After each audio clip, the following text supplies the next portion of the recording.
Prezados servidores e servidoras, retornando aqui ao nosso curso 1, aula 2, do curso Planejamento Estratégico e Gestão de Indicadores no Serviço Público. Retomando mais uma vez, aqueles que já me conhecem, sou o professor Fernando Queiroz, minhas informações estão lá na plataforma, fiquem à vontade para fazer seus conhecimentos. Mas aqueles alunos que anteriormente não iniciou na aula anterior, sejam todos dou a todos boas-vindas. Não esquecendo que o nosso curso, ele tem como objetivo, nunca é demais referendar isto, prepará-los e prepará-las para a elaboração e a implementação e o monitoramento dos indicadores no serviço público.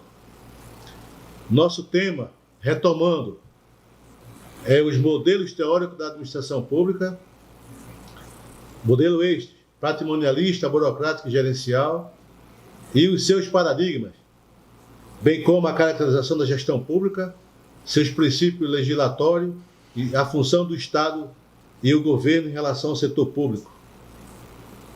E aqui, nesta segunda aula, podemos aqui trazer, já no primeiro momento, um conceito de Gulick, onde ele sustenta que a administração pública é aquela parte da ciência da administração que tem a ver com o governo e, portanto, preocupa-se principalmente com o poder executivo, o qual aqui estamos trabalhando nesta plataforma, onde o trabalho do governo é feito, embora, obviamente, haja problemas administrativos, também em relação ao legislativo e ao judiciário.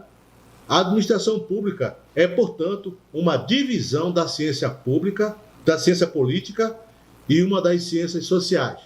Então, afirma Gulick, nesse conceito, que a nossa administração pública são todas aquelas ciências envolvidas, econômica, judicial, todas as ciências sociais, de administração pura.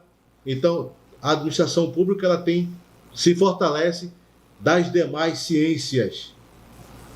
E como introdução, podemos aqui trazer um conhecimento de Meirelles, que diz que o governo, em sentido institucional, é complexo de funções estatais básicas, no sentido operacional, na condução política dos negócios públicos, e bem como, na verdade, o governo ora se identifica com os poderes e órgãos supremos do Estado, ora se apresenta nas funções originárias desses poderes, bem como os órgãos com as suas manifestações de soberania. A constante do governo, porém, é a sua expressão política de comando, de iniciativa, de expressão de objetivo do Estado e da manutenção da ordem jurídica vigente. Portanto, que a administração pública abrange um vasto campo do processo administrativo do Estado e é importante sua conceituação para compreender. Em termos de, seguindo, já Gulick, ele trata a administração pública, que é parte da ciência da administração, que se refere ao governo e se ocupa principalmente do poder executivo, já dito anteriormente. E os fins da gestão pública resumem-se em um único objetivo, o bem comum da coletividade administrada. Então, toda a atividade do gestor, nossa, enquanto servidores, deve-se ser orientada para esse objetivo: cuidar da coletividade, cuidar do ente social, cuidar da sociedade. É para isso que existimos no conceito de gestão pública e de gerenciamento público contemporâneo. Podemos trazer à luz a presunção dos papéis apropriados na elaboração de diretrizes, tanto por parte do chefe do executivo, do legislativo. A capacidade de incorporar diretrizes adotadas no plano funcionais de operação, a habilidade por parte daqueles encarregados das operações para dirigir e coordenar estas operações, a fim de desejar. E aqui podemos trazer, a princípio, podemos aqui trazer uma discussão do artigo 37 da Constituição, de 5 de outubro de 88, onde tem como alguns princípios que norteiam a gestão pública à luz de Gasparini, 1995. Ele amplia o leque desses princípios, trazendo alguns conceitos, a saber, da impessoalidade, que são qualquer atividade de gestão pública deve ser dirigida a todos os cidadãos, sem discriminação ou determinação de pessoas, discriminação de qualquer natureza. A moralidade nos atos da atividade pública deve obedecer os princípios morais da publicidade. Este princípio torna obrigatória a divulgação dos atos administrativos, dos contratos e outros documentos. Da finalidade, impõe-se à administração pública a prática de atos voltados para o interesse público e bem como para concluir da continuidade dos serviços públicos. Não podem parar. E aqui eu queria trazer um destaque na continuidade do serviço. Eu creio que é interessante fazer aqui um destaque nessa fala.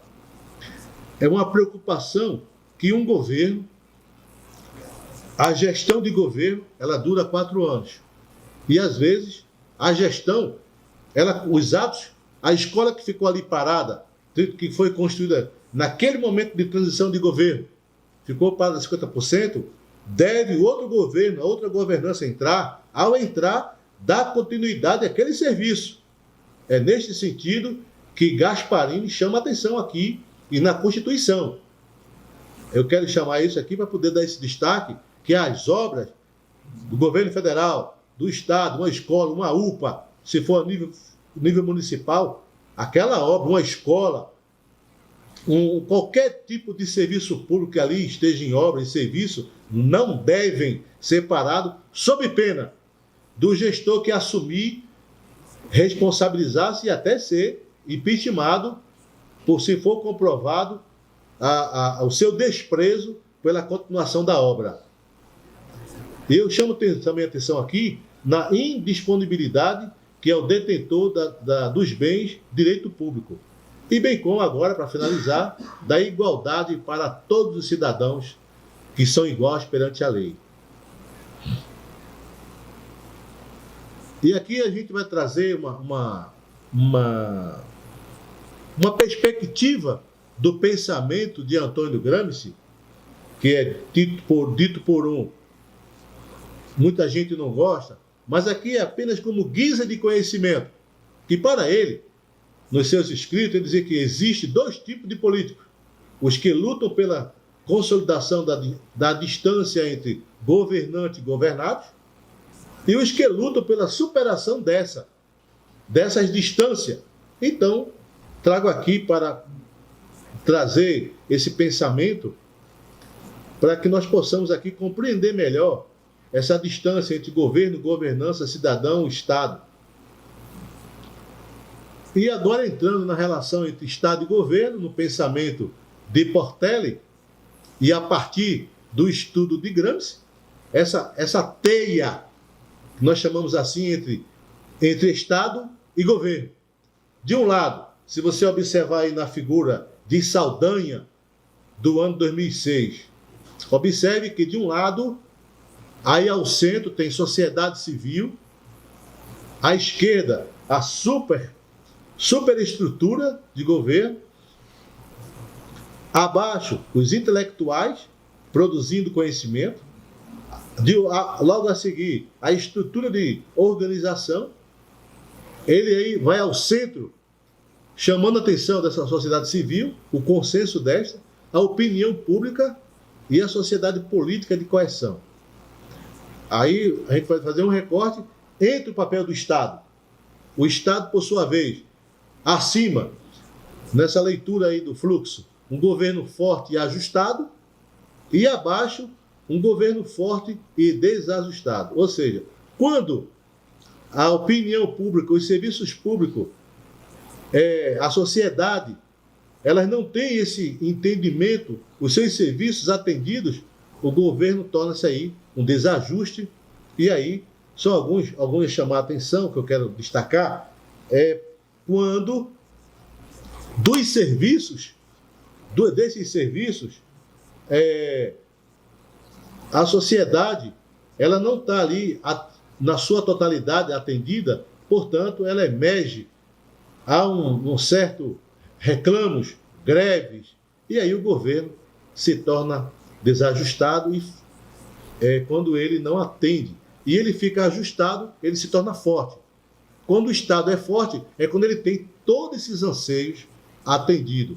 A opinião pública favorece no seu conceito, falando bem do governo, da governança. A sociedade política tem suas demandas atendidas, a sociedade civil. Então, esse pensamento de Gramsci traz essa discussão. E numa relação entre governo e gestão pública, podemos destacar aqui que nesse fluxo maior, mais adiante, traz aqui já uma outra perspectiva. O governo, ao estabelecer, dentro de seus mecanismos de gestão, os principais objetivos e metas que garantam a sua execução de uma forma planejada, e aqui esse fluxo de Resende, onde ele traz todo o funcionamento dessa gestão. Na anterior, um pensamento filosófico de Gramsci, e agora trazendo um pensamento mais moderno, a visão de Resende com relação às finanças públicas. De um lado, ao centro, você tem as alternativas de intervenção. Aí você tem aí a intervenção, de um lado, o gestor, os gastos públicos, de outro lado, empresas estatais. Mais abaixo você tem a produção de serviços sociais, serviços essenciais do Estado, pagamento de pessoal. Então, nós não podemos esquecer que os nossos planejamentos, eles têm que estar voltados para a afirmação e efetividade das ações sociais. No lado da estatal, tem os insumos básicos, telecomunicações, energia elétrica, serviço urbano, serviço de transporte, dentre outros. A seguir, ele tem a intervenção direta. A intervenção direta, tratando dos gastos públicos e das empresas estatais. Mais abaixo, ele trata da direta, controle direto de preço e qualidade, controle direto de preço e quantidade. De um lado, política fiscal, monetária, cambial e outras medidas. Do outro, tabelamentos, cotas e regulamentações. Ou seja, isso é muito visto nas telefonias, na área da saúde, dos serviços, não no serviço público direto, mas nos serviços de terceiro, privado. O governo sempre está ali intervindo, mediando com as suas agências reguladoras esse contexto. E aí, o governo mira no objetivo da satisfação da necessidade coletiva, do crescimento econômico, da estabilidade econômica, do preço, enfim, da distribuição de renda, do pessoal, do regional e do funcional. Essa combinação chama-se de coordenação macroeconômica, ela está à sua esquerda.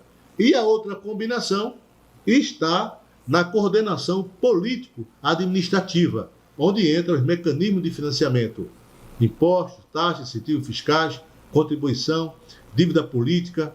Mais abaixo do fluxo, a repartição da receita, da divisão de encargos entre os entes federativos, a União, Estado Central, o Estado Administrativo e os municípios, e mais abaixo, a execução destas atividades. Trazemos também que essa diferença entre setor público e privado, podemos destacar aqui que as funções básicas dos gestores públicos e privados são praticamente idênticas.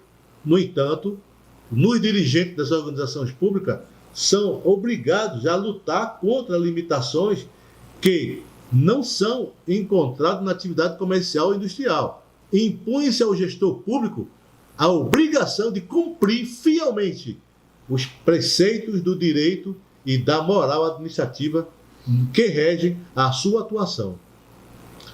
Na administração particular, todos devem saber, e aí é uma outra concepção. Essa administração recebe do proprietário as ordens, as instituições e administra as coisas que eles que são de sua confiadas. No caso da pública, essas ordens e instituições estão concretizadas nas leis, regulamentos, segundo Rames 94, conforme quadro a seguir. E podemos destacar aqui que no campo político, no aspecto político, no caso da pública, tem o funcionamento do resultado, bons ou maus, tem impacto político, o processo decisório sofre forte ingerência política. Ora, o judiciário intervindo, fazendo intervenções no Estado ou no município, quando esse político não tá ali em consonância com esse preceito moral ou administrativo. No campo econômico, orientada, portanto, para o bem-estar social, em grande parte não mensurável, as organizações não competitivas no mercado, a rentabilidade é dispensável quanto o custo-benefício, e aqui, por fim, o organizacional, que é grandemente afetada e dirigida por forças externas. E aí, portanto, o planejamento tem a capacidade de fazer análise na gestão, no ambiente interno. Tudo aquilo que está fora requer uma atenção um pouco maior. Pandemias, catástrofes. Tivemos agora recentemente, a título de exemplo, questão de catástrofe no Rio Grande do Sul. Ou seja, há uma intervenção do governo federal, há uma intervenção maior do governo do estado para dar condição ao município agora de se levantar, de soerguer. Então isso aqui é um ato claro, um exemplo claríssimo, atual, que aconteceu aí durante esse período que antecede nossas aulas. E por fim, essas são a nossa discussão na nossa segunda aula do nosso primeiro curso. Aguardo-os todos no nosso segundo curso e até breve.